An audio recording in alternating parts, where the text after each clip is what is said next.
राधे राधे दोस्तों। हमारी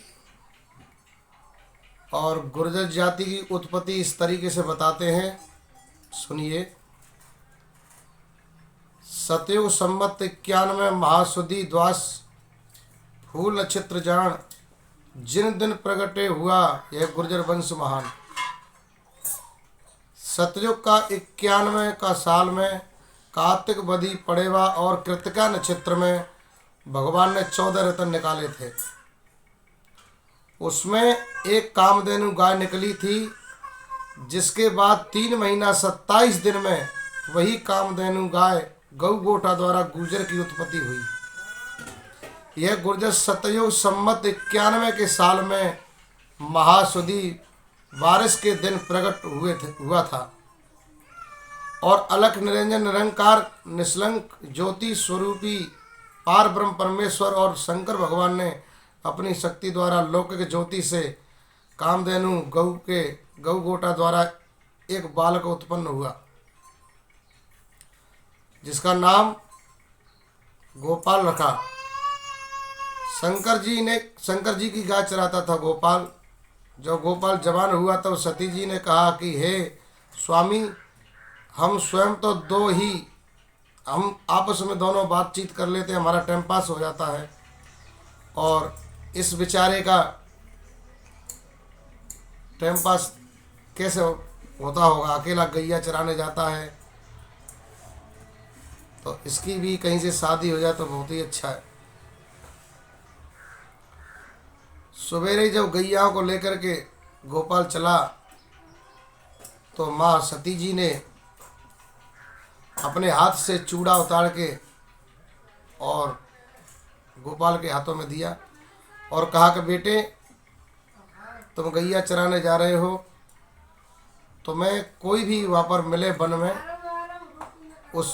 उसको इस चूड़े को पहना देना, उसी से तेरी शादी होगी। सुबह ही होते ही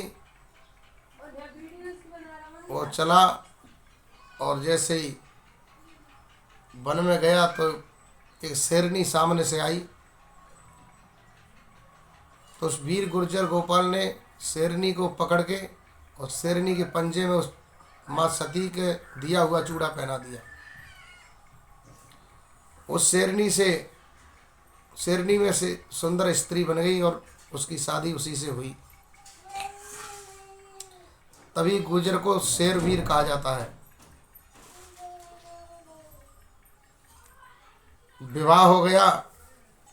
अब उसी गोपाल के उस शेरनी के से जो पुत्र पैदा हुए, बड़े बड़े पुत्र का नाम योगपाल, जिसके लौर गुर्जर हैं, योगपाल के लौर गुर्जर हैं। और योगपाल से छोटा हुआ पुत्र नरपाल जिसके खारी गुर्जर हैं।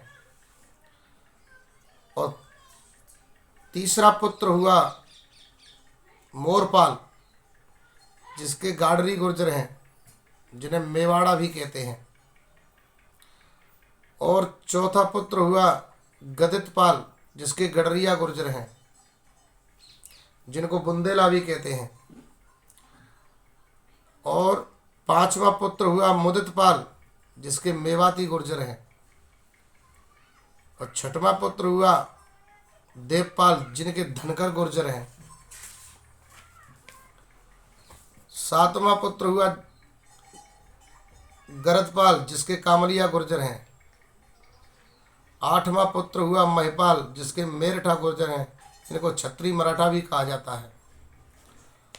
नवा पुत्र हुआ रुदितपाल, जिसके रिया गुर्जर हैं, इनको चंद्रावत भी कहते हैं। इन गुर्जरों के कई और नाम हैं। इस प्रकार गुर्जरों की उत्पत्ति बताते हैं और गुर्जरों को नौलांकी गुर्जर कहते हैं। यह गुर्जर जब शंकर जी ने पैदा किया तो पहले इन्होंने मथुरा बसाई और उसके बाद आसपास के गांव बसाए। फिर इन्होंने देश गुजरात बसाया, जिससे उसका नाम गुजरात रखा गया था। फिर इन्होंने अजमेर बसाया। फिर बाद में पूरे भारत में फैल गए। यह गुर्जर पूरे ही भारत में बसा हुआ है। जय हिंद, जय श्री देवनारायण। जय मेरे गुर्जर समाज। ऐसे ही रोज़ाना मैं आपको गुर्जर इतिहास की और नई नई वीडियो बना के आप लोगों तक भेजता रहूँगा। हमारे रामधन सुपरस्टार चैनल को सब्सक्राइब करते रहें, रोज़ाना देखें एक नई वीडियो, गुर्जर समाज से जुड़ी हुई वीडियो। राम राम साहब।